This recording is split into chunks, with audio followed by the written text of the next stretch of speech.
Hello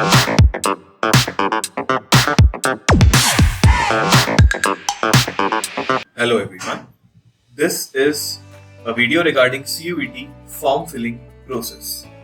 CUET undergraduate के forms चालू हो चुके हैं और 12 मार्च तक आपको ये सारे फॉर्म्स फिल करने हैं। आपको फॉर्म फिल करने के लिए cuet.samar.ac.in पे लॉग इन करना होगा। उसके बाद आप साइन इन करके अपने ईमेल और मोबाइल के थ्रू OTPs के थ्रू आप अपने रजिस्ट्रेशन का बेसिक स्टेप कंप्लीट करेंगे। मैंने आपकी सुविधा के लिए एक फॉर्म ऑलरेडी भर के रखा हुआ है, इसको मैं एडिटेबल मोड में लेके आऊंगा और आपको जो भी स्टेप्स इन्वॉल्व हैं फॉर्म फिलिंग में उसको समझाने की कोशिश करूंगा। जैसा कि आप देख सकते हैं, मैंने ऑलरेडी अपना मोबाइल नंबर और ईमेल आईडी इधर वेरीफाई कर लिया है। अब मैं जाके इस फॉर्म फिलिंग प्रोसेस को कंटिन्यू करता हूँ। जैसे ही आप मोबाइल नंबर और ईमेल वेरीफाई करेंगे तो आपको एक एप्लीकेशन नंबर जनरेट कर दिया जाएगा।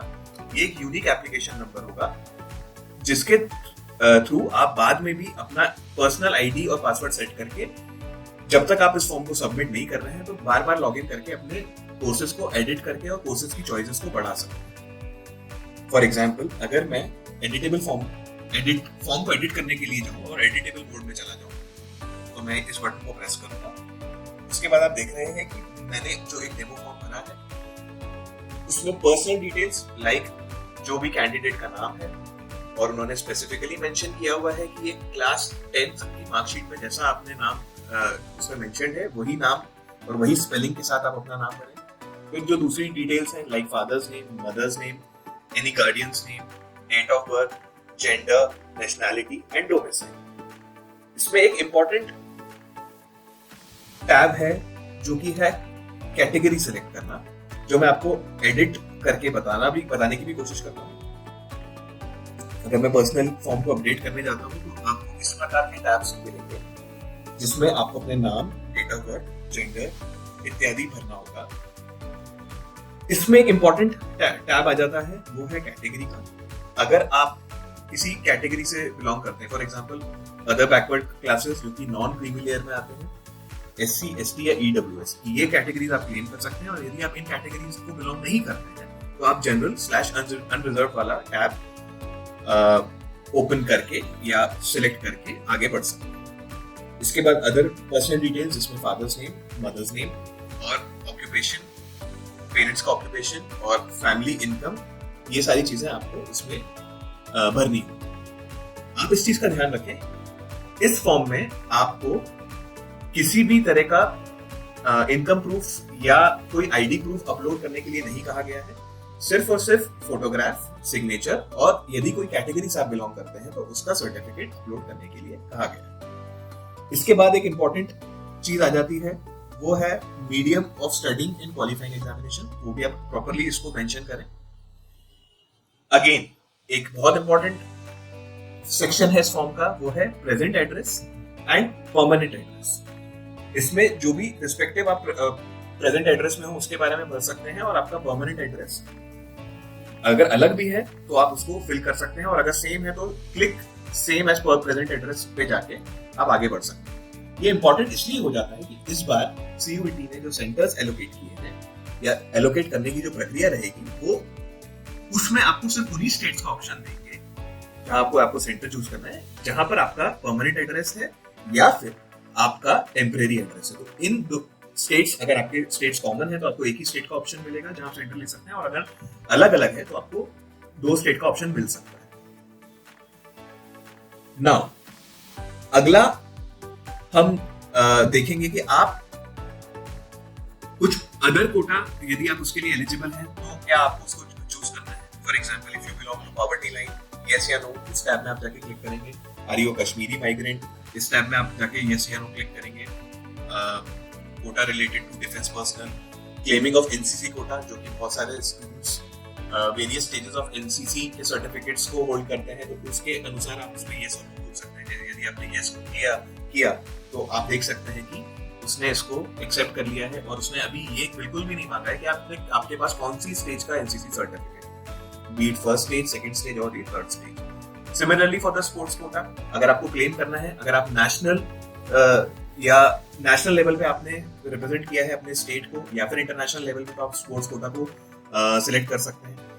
इम्पोर्टेंटली एक इसमें कैविएट है कि अगर आप स्पोर्ट्स कोटा को सिलेक्ट करते हैं तो आपको at the time of counselling trials से गुजरना होगा, और reputed universities like Delhi university are offering around about 1 to 5% of sports quota, but जो इंटरनेशनल खेल चुके हैं उनके लिए वो वॉक इन रहेगा और उनको सीधे एडमिशन मिल जाएगा। और अगर दूसरे जो कैटेगरी के स्पोर्ट्समैन हैं उनको ट्रायल्स देने होंगे, और ट्रायल्स में आपको 75% मार्क्स आपके ट्रायल्स के हो जाएंगे और CUT एग्जामिनेशन के मार्क्स जो है 25% ही count.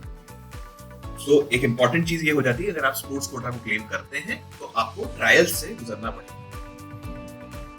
Level of sports achievement भी अगर आप स्पोर्ट्स कोटा सेलेक्ट करते हैं, उसमें अलग अलग तरह के लेवल्स हैं। Represented India, secured first to third position in nationals, senior junior sub categories, likewise participated in national, represented all India, inter zonal etcetera, या फिर represented in zonal inter university organised by AU in team और individual. इसके अलावा एक category है are you board of university employ. अगर आपके पास वो कोड है तो उसको क्लेम कर सकते हैं, एल्स यहाँ पर सेव दबा के सेव पे क्लिक करके आगे आप बढ़ सकते हैं। अब हमारा अगला पोर्शन आ जाता है, वो है एजुकेशनल डिटेल्स का।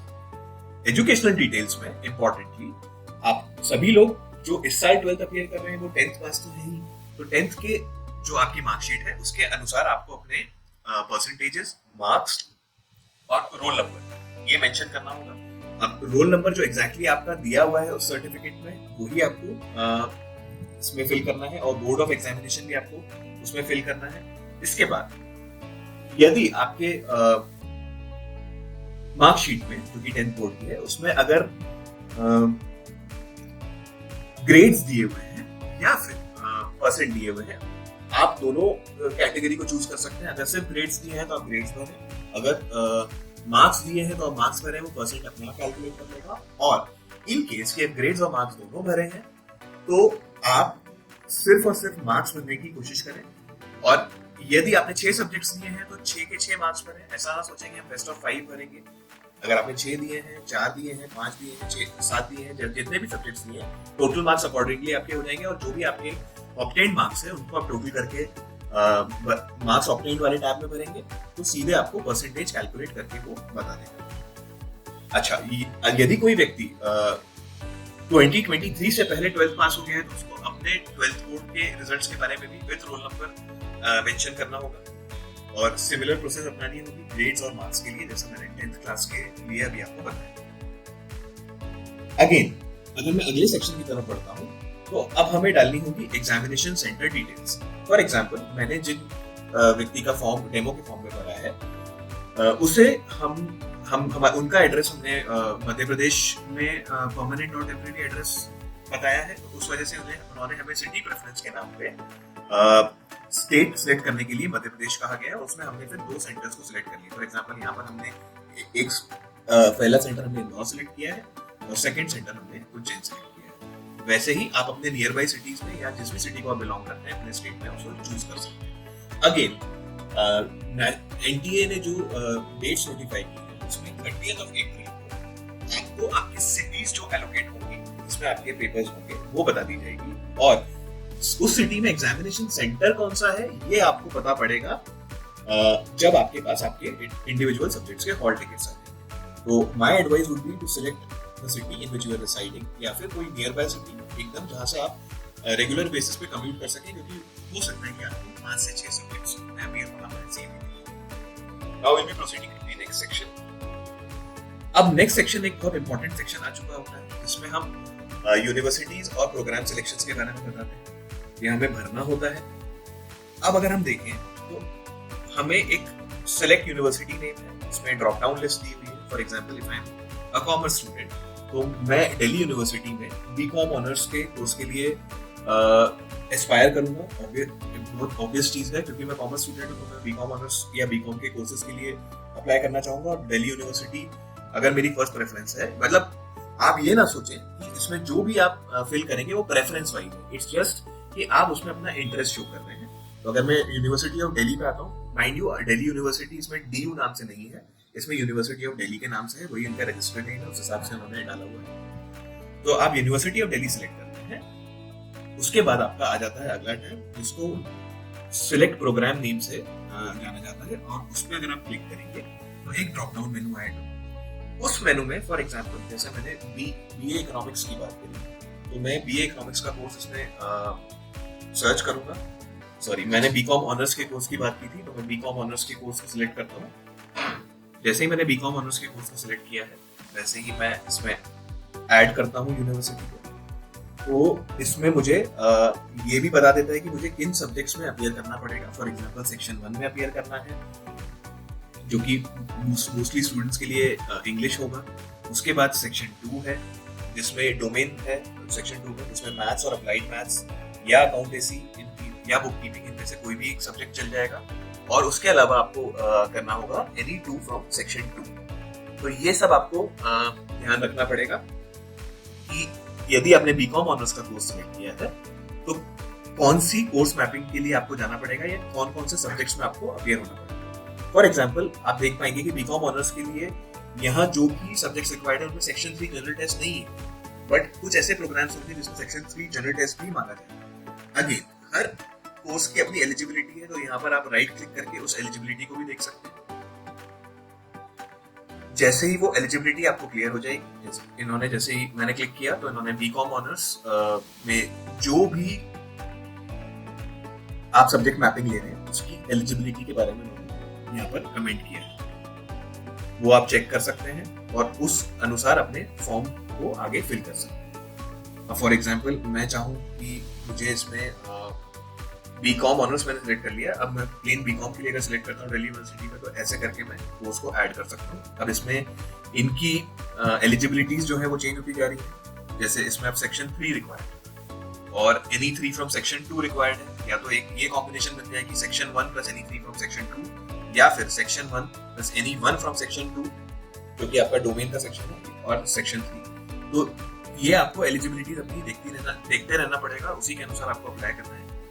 अब इम्पोर्टेंटली बात ये आ जाती है कि हम इंडिविजुअल कोर्सेज में अलग अलग एलिजिबिलिटीज हैं, तो कितने सब्जेक्ट्स दें। हमारा रिकमेंडेशन यही रहेगा कि आपने जो भी सब्जेक्ट्स 12th क्लास में अपीयर किए हैं, तो उन सभी सब्जेक्ट्स को आप सिलेक्ट कर सकते हैं। फॉर एग्जांपल अगर कोई कॉमर्स स्टूडेंट है, उसने अकाउंट्स, बिजनेस स्टडीज और इकोनॉमिक्स ये सब्जेक्ट्स क्लास 12th में दिए हुए होंगे।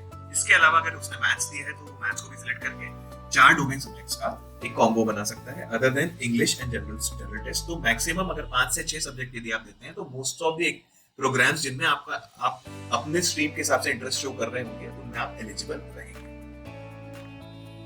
इसमें मैं आपको एक कोर्स और अप्लाई करके बता देता हूँ। For example if somebody is looking for BA economics, तो बीए इकोनॉमिक्स में जैसे ऐड करता हूँ, यहाँ पर उन्होंने बीए इकोनॉमिक्स के बारे में बता दिया है, और ये जो सेक्शन है यहाँ पर आपकी सब्जेक्ट की मैपिंग बता दी कि क्या क्या रिक्वायर्ड है आपको अपीयर करने के लिए सीयूईटी में एज सब्जेक्ट। अगर आपने ये अपीयर नहीं किया है तो आप इन प्रोग्राम्स के लिए एलिजिबल नहीं। अब ये जो टैब है प्रोग्राम सिलेक्शन वाली, हमारा रिकमेंडेशन ये रहेगा कि आप मैक्सिमाइज करें इस टैब को, मेजॉरिटी ऑफ द कोर्सेज को आप सिलेक्ट करने की कोशिश करें, सो दैट कि आपके पास बेटर ऑप्शंस रहें।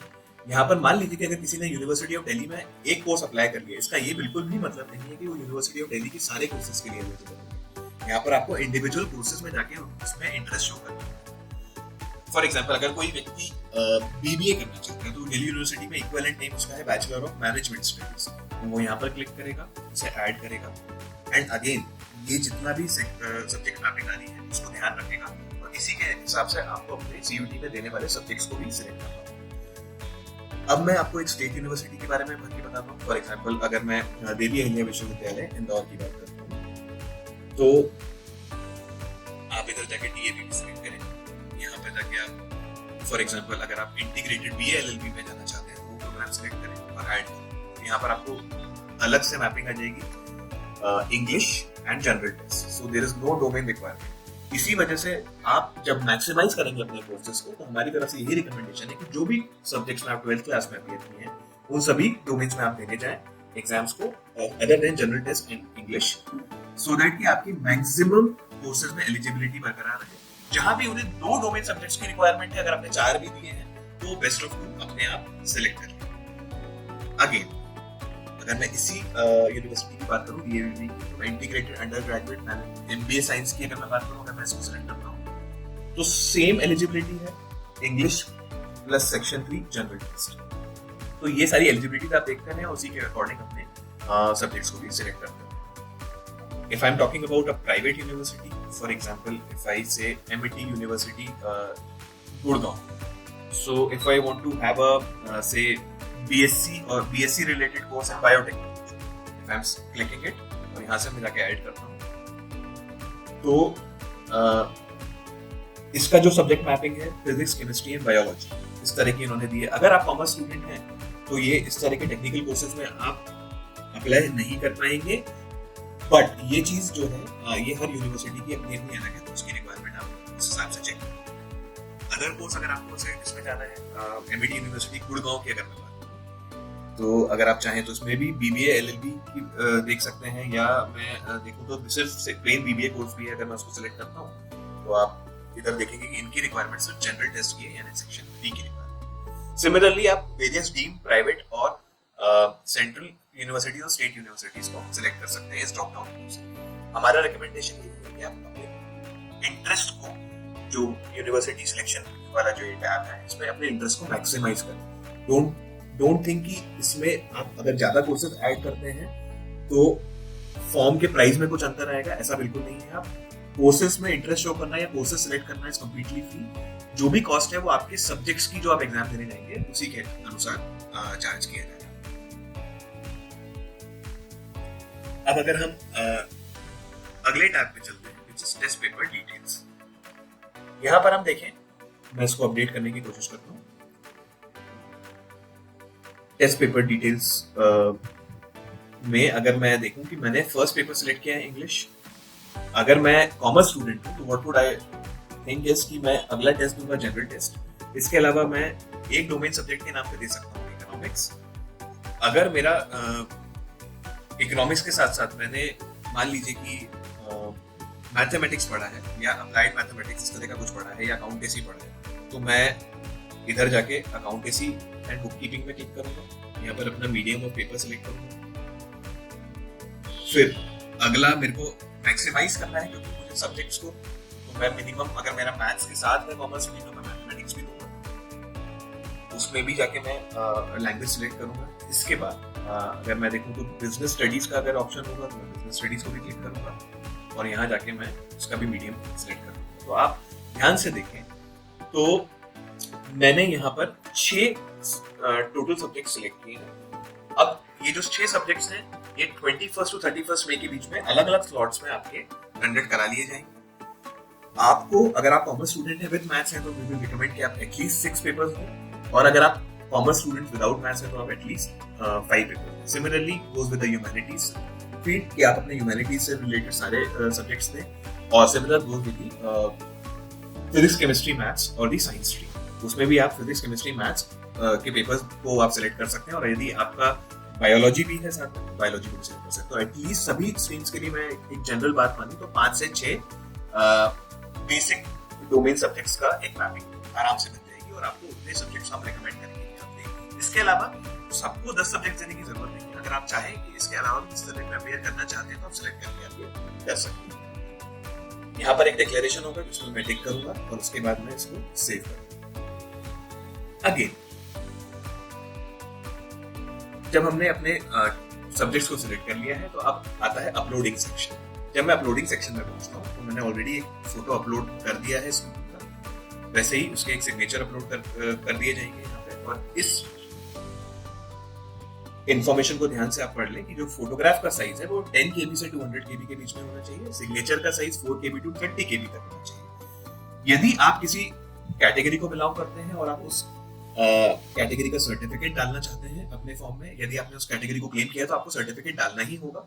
तो वो सर्टिफिकेट स्कैन करके आप डालेंगे तो वो 50 KB से 300 KB के बीच का रहेगा। अब एक इंपॉर्टेंट चीज आ जाती है, जो व्यक्ति कैटेगरी क्लेम कर रहे हैं, फॉर एग्जांपल ओबीसी है, ईडब्ल्यूएस है, एससी एसटी है, तो ओबीसी और ईडब्ल्यूएस में आपका जो सर्टिफिकेट है वो 1 अप्रैल 2022 के बाद का बना होना चाहिए। तो यदि उससे पहले का है तो आपको अपना सर्टिफिकेट अपडेट कराना होगा या वापस बनवाना होगा। मीनवाइल अगर आपको ऐसा लगता है कि फॉर्म फिलिंग से पहले सर्टिफिकेट नहीं बन पाएगा, तो उन्होंने एक डिक्लेरेशन फॉर्म भी दिया है कि जब जरूरत पड़े, अगर आप कैटेगरी को क्लेम कर रहे हैं, तो जब जरूरत पड़ेगी डॉक्यूमेंट्स प्रोड्यूस करने की, तो आप 1 अप्रैल 2022 के बाद बना हुआ सर्टिफिकेट उन्हें प्रोवाइड करें। तो इन ऑल हमें जो डॉक्यूमेंट्स अपलोड करने हैं वो 3 प्रकार के हैं। एक है फोटोग्राफ, एक है सिग्नेचर, और third type of document is the caste certificate if eligible for. इसके बाद अगर मैं यहाँ क्लिक करता हूँ तो मेरा सीधे ओवरऑल एक प्रीव्यू दिखाएगा मेरे फॉर्म का, जिसमें मैं अपनी चीजों को चेक कर सकता हूँ। अगर कुछ त्रुटि रह गई है तो मैं उसको एडिट करके भी आगे बढ़ सकता हूँ। अब इसके बाद क्योंकि मैंने 6 सब्जेक्ट्स भरे हैं, तो मेरी फी वो दिखा रहा है 1500 for general category, and this will change for various categories.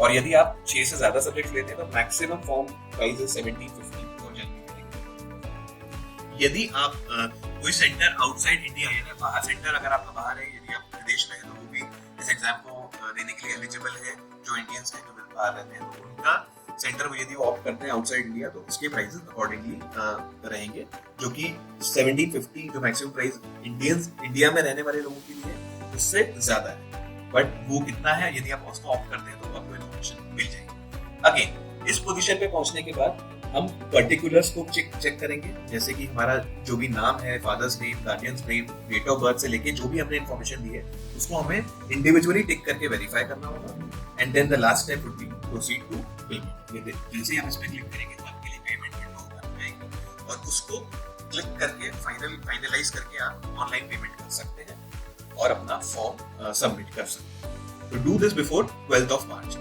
एक एडिटिंग विंडो जरूर ओपन होगी 12 से 15 मार्च के बीच में, जो भी अभी डेट्स नोटिफाइड है एनटीए के द्वारा। उस एडिटिंग विंडो में हमारी कोई त्रुटि रह जाती है तो हमें उसे एडिट करने का मौका मिलेगा। But don't wait for that, completely check your form थोड़ी और पेशेंटली, उसके बाद पेमेंट करके इसमें सबमिट कर दीजिए फॉर्म 12 मार्च से। Thank you very much. This was all about the form filling process of CUET.